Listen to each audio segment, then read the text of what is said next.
গুড়ি যখন উড়ায় ছেলেরা দেখবেন গুড়ি আকাশে উড়ে না করে আর আসবো না। সন্ধ্যা হলে মালিক যখন সুতায় প্যাঁচ লাগায় আস্তে আস্তে গুড়ি কিন্তু মালিকের হাতে আসে। জোরে কোন ঠিক না বা ঠিক? তার মানে কি বোঝায়? যে যতই লাফালাফি করো, যতই করো কষাকষি, এক তিল বাড়বে না তকদিরের বেশি।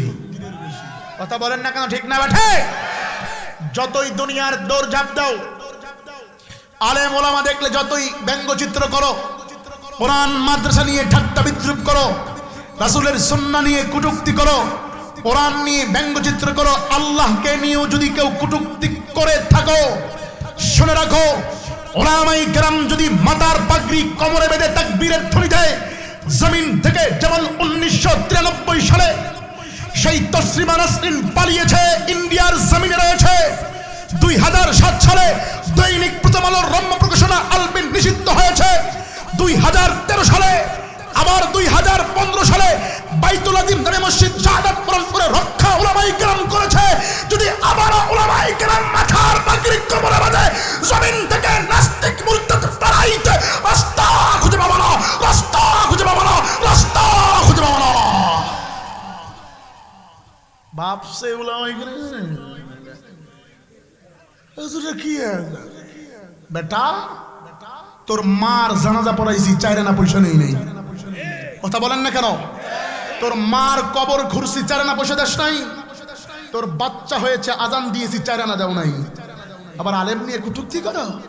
তোমার মার বিয়ে তো আলেমই পড়াইছে। হ্যাঁ, জোরে কম। তো আলেম ওলামা কথা বললে চুলকানি ধরে কেন? হ্যাঁ, ডাল মে কুছ কালা হয়। ঝামেলা আছে না নাই? জোরে কোন আছে না নাই? আমি কোন দলকে নিয়ে কথা বললাম? ওদের কসম, আমি এমপিতে দাঁড়াবো না, মেম্বারও না, ওগুলাতে আমি নাই গে। যদি রাজনীতি করাই লাগে তো মদিনার রাজনীতি, যদি কোন দলের দালালি করা লাগে সেটা ইসলাম, যদি কোন কিতাবের কথা বলা লাগে সেটা কোরআন। ঠিক আছে ইনশাল্লাহ? চলবে চলবে চলবে। তাহলে আল্লাহ তাআলা আমাদেরকে হায়াত এবং মউত দিয়েছে ভালো আমলের প্রতিযোগিতা দেওয়ার জন্য। কিন্তু মুসলমান ভালো আমল তো করেই না, দুনিয়ার ধান্দার পিছনে ঘুরে। এ ছিল পঠিত আয়াতের সংক্ষিপ্ত তরজমা। হাদিস তেলাওয়াত করেছি, পয়গম্বর আরবি বলেন, কুল্লু উম্মতি ইয়াদখুলুল জান্নাতা ইল্লা মান আবা। কুল্লু প্রত্যেক, উম্মতি আমার উম্মত থেকে, ইয়াদখুলুল জান্নাহ দাখলা প্রবেশ করবে জান্নাতে, ইল্লা হরফে ইস্তিসনা তবে, আবা ব্যতীত। আমার উম্মতের ভিতর থেকে সকলেই জান্নাতে যাবে, আবা ব্যতীত। কে ব্যতীত? সাহাবায়ে কেরাম জিজ্ঞেস করলো, কিলা ইয়া রাসূলুল্লাহ মান আবা? হে পয়গম্বর, আবা কারা? রাসূল বলতে পারতেন, আমার সুন্নত মানে না যারা, জাহান্নামী তারা। সুন্নত মানে যারা, জান্নাতি তারা। এই কথা বলতে পারতেন। রাসূল এই কথা না বলে একটু কায়দা করে বলেছেন, যারা আমার দরদি জান্নাত পাবে তারা, যারা আমার বিরোধী জাহান্নামে যাবে তারা। তো এবার প্রশ্ন, আমরা কি রাসূলের দরদি হব না বিরোধী হব? জোরে বলেন। দরদি আর বিরোধী বুঝবেন কিভাবে? সংক্ষেপে, এক ভাই দাড়ি রাখে না, যুবক মানুষ, বললাম ভাইজান আসলেও দেখেন রাসূলের সুন্নাহ দাড়ি রাখা। দাড়িগুলো পুরুষের শান, দাড়ি না রাখা মেয়েদের শান। আপনি দাড়িগুলো রেখে দেন। উনি আমারে উত্তর দিল, হযরত কথা সত্য, সরকারি প্রটোকলে থাকি, মনটা বড় কাঁদে দাড়িগুলো রাখার জন্য, যদি একটু দোয়া করে দেন অধীর ভবিষ্যতে ইনশাআল্লাহ তাআলা আমি এই দাড়ির উপরে মেহনত করে দাড়ি রাখবো। বলেন তো, এ ব্যক্তির ভাষা অনুযায়ী তার দিলে দরদ আছে না? জোরে কোন। আরেকজনের প্রশ্ন, ভাই দাড়ি রাখো না কেন? দাড়ি রাখা কি সুন্নাত রাসূলের জানো না? হুজুরগুলো দেশগুলো বলেন তো, এই দুই ব্যক্তির ভিতরে পার্থক্য আছে না নাই? জোরে কোন আছে না নাই? প্রথমটা কি? দরদি। দ্বিতীয়টা কি? বিরোধী। প্রথমটা কি? দ্বিতীয়টা কি? প্রথমটাকে ধরো, আদর করে মসজিদে ডাকো, বিরোধীকে ধরো, পাশার কাপড় তুলো, কাঁচা কঞ্চে দিয়ে পিটাও। কথা বলেন ঠিক না ব্যাঠি? তাহলে আপনারা কি দরদি হবেন না বিরোধী হবেন? দরদির জন্য জান্নাত ঘোষণা পয়গম্বর সরকারে দো আলম বিশ্বনবী সাল্লাল্লাহু আলাইহি ওয়াসাল্লাম। তো আমরা আল্লাহ তাআলার নবীর দরদি হতে চাই কিভাবে? পয়গম্বর বলেন, মান আহাব্বা সুন্নতি ফাকাদ আহাব্বানি ওয়া মান আহাব্বানি কানা মাই ফিল জান্নাহ। আমার দরদি তারা, আমার ভালোবাসার পাত্র তারা যারা আমার সুন্নতকে অনুসরণ করে। যারা আমার সুন্নতকে মানলো তারা স্বয়ং আমি নবীকেই মানলো। যারা আমি নবীকে মানলো তারা আমি নবীর সাথে জান্নাতে থাকবে। আওয়াজ দিয়া কোন সুবহানাল্লাহ। তাহলে আলোচ্য বিষয়ে দুইটা আয়াত, একটা আয়াত একটা হাদিস তেলাওয়াত করেছি। প্রথমে কিছু আয়াত নিয়ে কথা বলবো, এরপরে সময় থাকলে হাদিস নিয়ে ইনশাআল্লাহ। আল্লাহ তাআলা বলেছেন, আমি আল্লাহ তোমাদেরকে দুনিয়াতে পাঠাইছি কি আমল করার জন্য? জোরে বলেন, ভালো আমল। কি আমল? বেশি আমল না, ভালো আমল। অল্প করো। পয়গম্বর বলেন, আখলিস দীনাকা ইয়াকফিকাল আমালুল কলিল। আমল কম করো তবে ভালো করো। আমল কম করো তবে আখলিস দি, আমার আব্বার কথা না কিন্তু এটা রাসূলের কথা।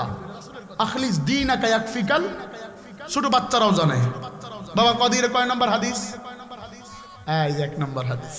ওটাও জানে যে আমল করো তবে অল্প করো, সেটা ভালো যেন হয়। আলোচনা চলবে কি চলবে না? আরো জোরে কোন চলবে কি চলবে না?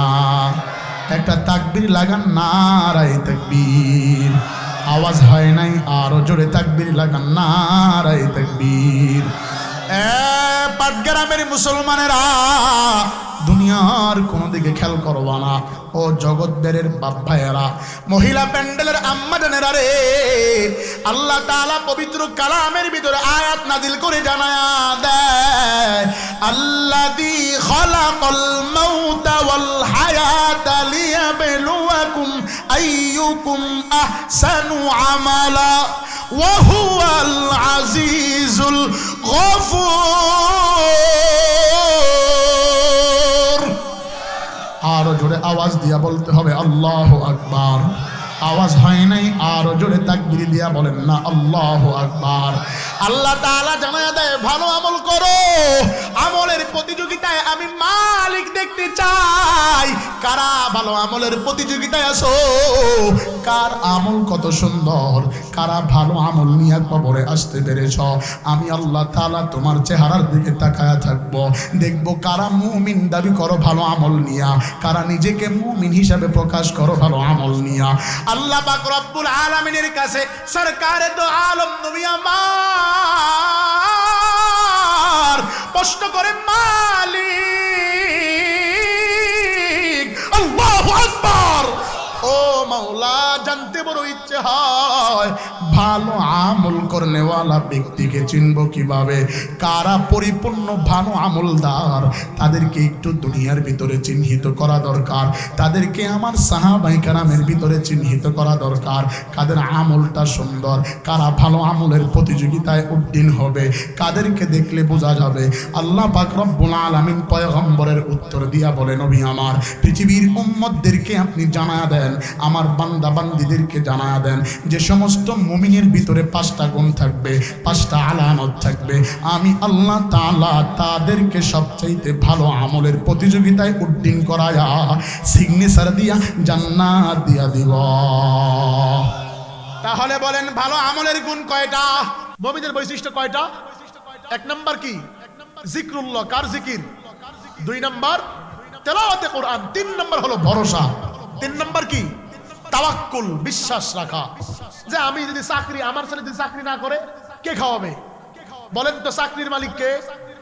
কয় আবাদে যদি খালি ধরা খাইতাম, আমার ঘরে আরো খাউন ময়রা সুটকি লাগতাম।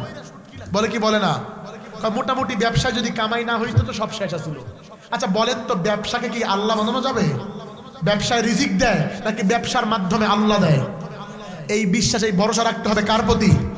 মুমিনের 3 নাম্বার বৈশিষ্ট্য কি? ভরসা। কার প্রতি? 4 নাম্বার আকিমিস সালাহ, নামাজ প্রতিষ্ঠা করা, নামাজের আহ্বান করা, নামাজের দাওয়াত দেওয়া। 5 নাম্বার হলো যাকাত, দান সদকা করা। তো এবার আওয়াজ দিয়ে কোন তো মুমিনের বৈশিষ্ট্য কয়টা? 1 নাম্বার কি? মুখে বলেন। 1 নাম্বার কি? জিকির। 1 নাম্বার কি? 2 নাম্বার কি? তেলাওয়াতে কোরআন। 3 নাম্বার কি? ভরসা। 4 নাম্বার কি? নামাজ। 5 নাম্বার কি? যাকাত।